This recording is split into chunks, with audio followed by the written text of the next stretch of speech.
Welcome to Josh's Green Garage. Today we're gonna do a little project. Should be pretty fun. Something small and quick. I've been itching to do a little project, so we're gonna do that. I'm gonna bring you in here first. I'll show you what we're gonna be working with and what we're gonna be doing, then we'll get into it.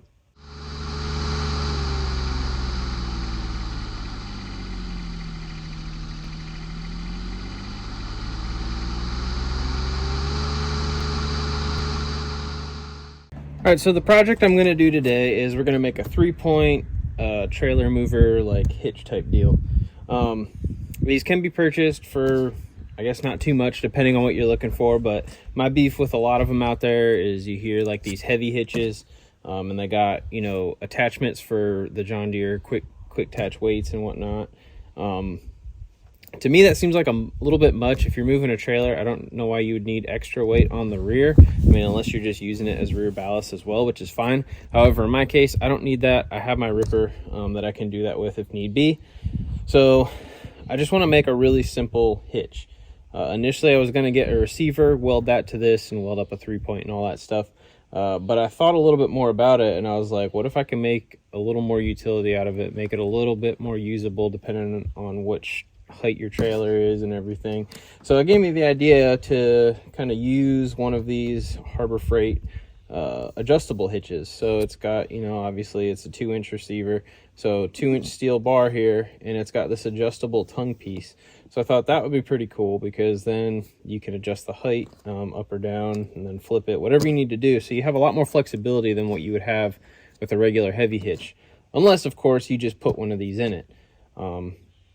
I'm not trying to do all that, and I figure with this will give me a lot of the steel that I would need to build this thing in the first place. So I'm going to use one of these. I'm going to cut this up, use different pieces of it. You'll see. I had to get this piece. This is a piece of 2-inch square tubing, 1/4 inch thick. I purchased this locally. I got 25 inches. A standard 3-point for Cat 1 is 26 minimum, I think, between the pins on either end. So I got 25 inches here. We're gonna have parts of this welded on, which this is 1/2 inch. I asked for 1/4, but I think they gave me 1/2 by accident, and I'm not complaining. So that gives me an extra inch altogether there. So 26 plus the thickness of this little flange here that's probably another inch or so. So I'll be at 27. So that's going to put me right where I'd like to be as far as width. This is going to make up the top portion, and I'm actually going to weld a little bit more onto this. That way I can get that a little bit higher up. And then, you know, we'll build whatever I need out of more of this for the top link to go through. I'll tell you, this is a 24 inch. I wasn't exactly sure how much I need, so I just got 24 inches. Like I said, originally I was going to do 1/4, which would have been fine, but this is fine as well. 2-inch wide flat bar. Over here, this is just a really old D-ring I got at like a Tractor Supply years ago, and I never ended up using it for what I was going to use it at the time. Still have it. Figured I don't see it being used for anything else anytime soon, so I'll just probably weld this to the bottom of it, give it a little bit more utility if I ever needed to hook something on there and pull something that I didn't want to use the receiver on the bottom of the frame for. We're gonna of course need a couple lower link pins. These ones I happen to have from when I built my ripper. The pack I bought had 4 of these, so I have, you know, 2 remaining, so I kind of got lucky there. I didn't have to spend really any money on these. However, if you do need them, Tractor Supply sells them. They're like $8 a pop. I'm sure you could definitely find them cheaper online. My welding pliers here are representative of the welder that I'll be using. I got my speed square, an assortment of different grinding and cutting wheels, grinder, drill bits. I got some clamps back there, my hammer drill, because that's how we're going to drill the holes for these bad boys, and a tape measure. Also not pictured are my bigger drill bits that are going to work for these. So that'll be tons of fun to do. Of course, I don't have a garage, unfortunately, so all of this is going to be done very crudely in my driveway. We'll see how it goes, but I don't think we'll have any issues. So let's get into it. All right, real quick, these are my other bits. So I've got a couple here. These are some of the smaller sizes. I think this one's a 5/8. Yeah, 5/8. These ones I want to say are 3/4. Yep, 3/4. So I got two 3/4 bits. These are going to help me get up past that 1/2 inch that the 29 piece set goes up to. And then a 7/8 is what I need for these. So this one you're probably not going to be able to just buy anywhere. I had to Amazon this one when I did my ripper. It's a cobalt coated bit. So, but 7/8 size. So this is something that if you're going to do one of these all yourself, you're going to have to make sure you're looking around to try to get one of these, because you're probably not going to just find one of these on the shelf anywhere unless you have like some sort of machine store. I mean, I got this when I was still in Alaska and places didn't really have stuff like this, so I kind of had to go online. Back here in the States now though, probably a lot easier to find something like this. All right, so first I'm going to deal with these pieces for the sides of the tube that's going to hold my lower lift pins. I'm going to make these about 4.5 inches long, and I'm going to put my center line for the lift pins at 1.25. That way I should have enough room without any issues to get a socket or whatever in to tighten these on. I mean, worst case I'll use a wrench or something. I'm not really too worried, but that'll give me plenty of room. It'll set in a little bit once that tube's welded on there. So there'll be an appropriate amount of room. Like I said, I think this is going to be probably one of the most annoying parts of this whole process, just because trying to drill up a hole that size when I don't have like a really good drill press is going to be a little bit tough. So I'll mark my line here,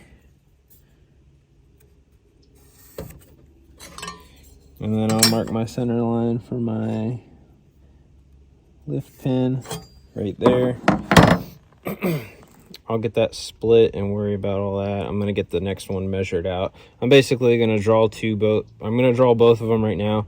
I'm gonna cut my holes right now, and then I'll cut these off and then go from there. I just want to get this part out of the way because I think it's gonna take the longest. So here's my marks: pinhole. Each of these is 4.5 long, and I'll just cut it off there, and we should be good. The rest of this I'll be able to use for the top.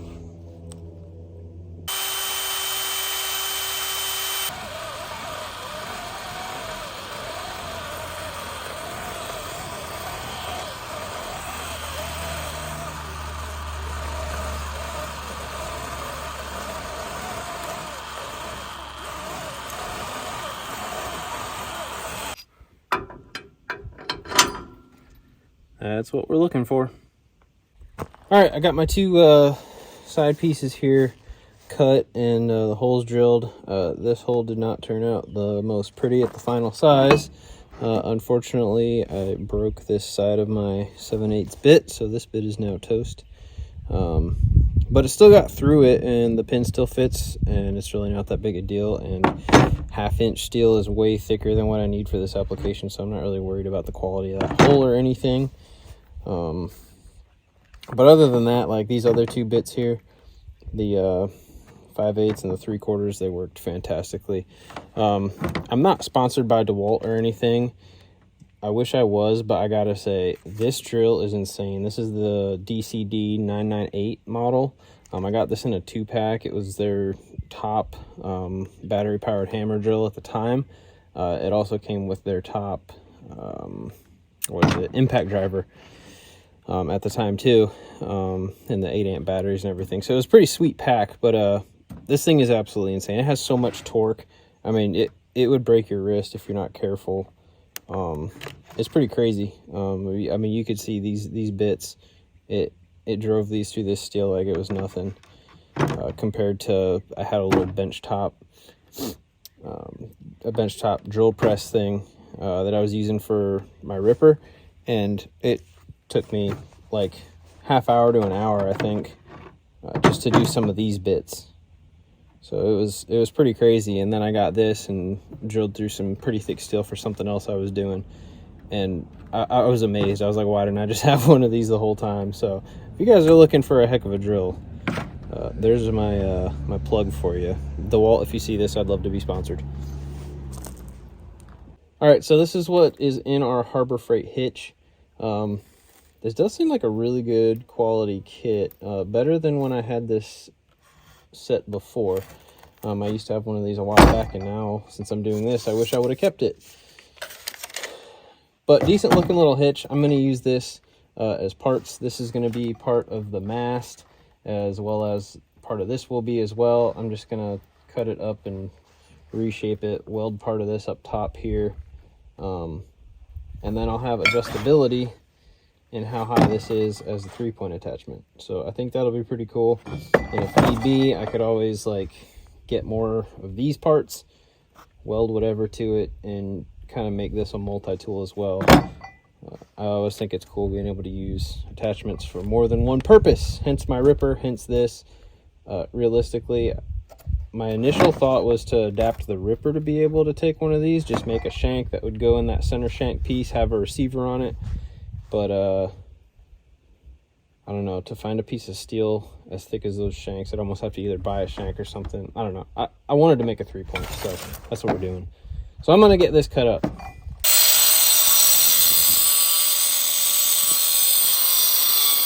Here are my cut pieces.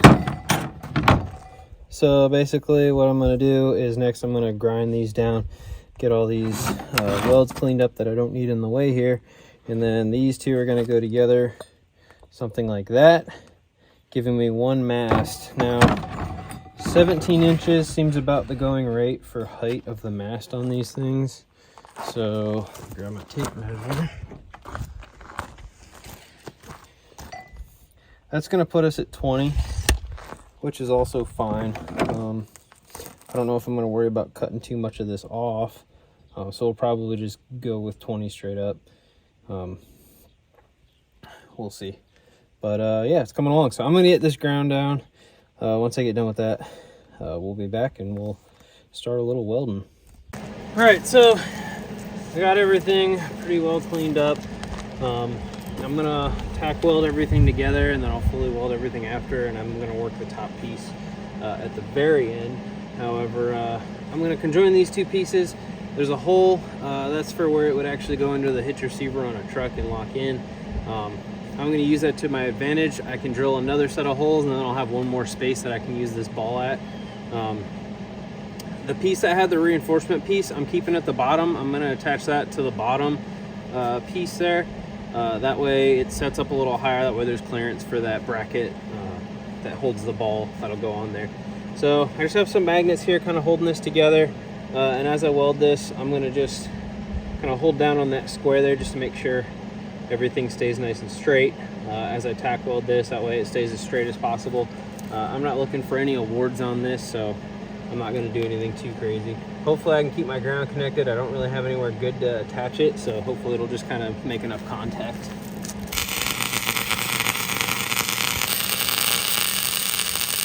All right, so it's a new day here. This is basically what I'm going for with this whole build, if you guys couldn't kind of picture it in your heads before. I kind of blew through welding this up. Still got a little bit more to finish doing on it as far as welding goes. Unfortunately, this hole up here I was going to use, but the way that I welded on these pieces down here, it's going to set this thing pretty high up. So I'm actually going to be cutting this off right about here. To get me at 17 inches, I'm going to be putting this at about 3 1/4. So 17 inches is like right here. That's where I need my top pinhole height to be.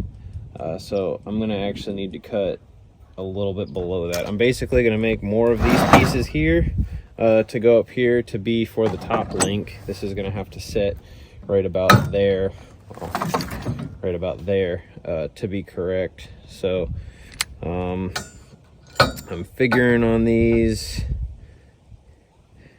probably about that same height as these, which is, or length I should say, about 4 1/2 inches. I'll probably go about 5 inches. 5 inches on each of those. That'll give me plenty of extra height. So yeah, this really didn't have to be extended, that whole thing. Like I said, I'm going to be cutting a good chunk of this off. So I'm going to go ahead and do that. I'm not going to bore you guys to death with all the cutting and welding and all that crap. I'll just show you once it's all done. I'll get these new pieces and whatnot drilled, and we'll go from there. All right, and here's my mock-up of my 3-point attachment. Everything turned out pretty well. I got everything fully welded up. I know I did this quick, Still gotta have to, you know, prep it and everything to paint it, but I need a warmer day and a less windy day to do that. Everything worked out pretty well up here. I did break a 1/2 inch bit. That doesn't happen very often, but there again, that drill has a crap ton of torque, and it got a little sideways. It caught the metal and just snapped the bit right off. So yeah, doing that pin gave me a little trouble, but I got her. But this is it. So now I have it adjustable 2 ways. This can be flipped up. I can turn the ball around however I want. So I just got to get everything fully assembled. These tighten down, but I'll be doing all that after I paint it. And then in my own nature, of course, I always like doing my own little data plaque and decals and stuff for this. So I'll do that stuff and add that. And at the very end of this video, I'll just show that all finished up.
And here is my completed 3-point trailer mover hitch.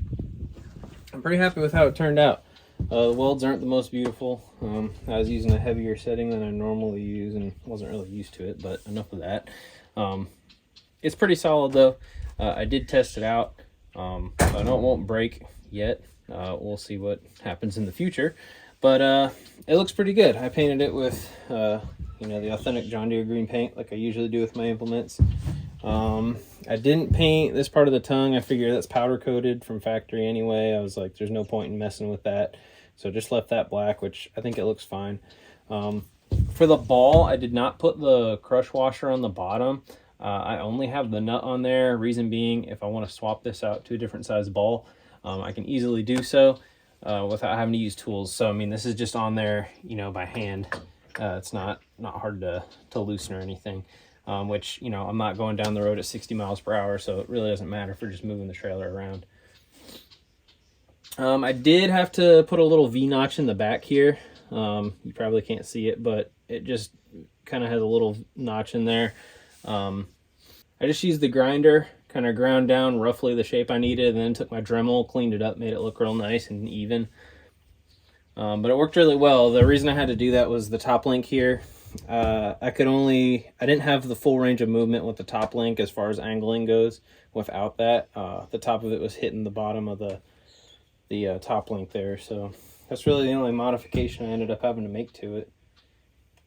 But overall, pretty happy. Pretty cool that I was able to use a Harbor Freight hitch for that, and I think you don't really see many of these that have the little adjustable hitch head going on there, so that kind of sets this a little different from the rest. The only downside is you can't really put anything that you would put in a normal receiver on there. Granted, I do have a receiver down there on the bottom for some different things, but really the reason I wanted to do this was just to be able to move my boat trailer around and any other type of trailer that I may acquire. So we'll see. But that is it for this build. I'll do another video likely with, you know, showing it actually doing some work. So if you have any questions or anything of how I did this, just let me know. Like I said, pretty easy as far as materials go. You only really need a couple things and that Harbor Freight hitch to get you going. So thanks for watching. Have a good one.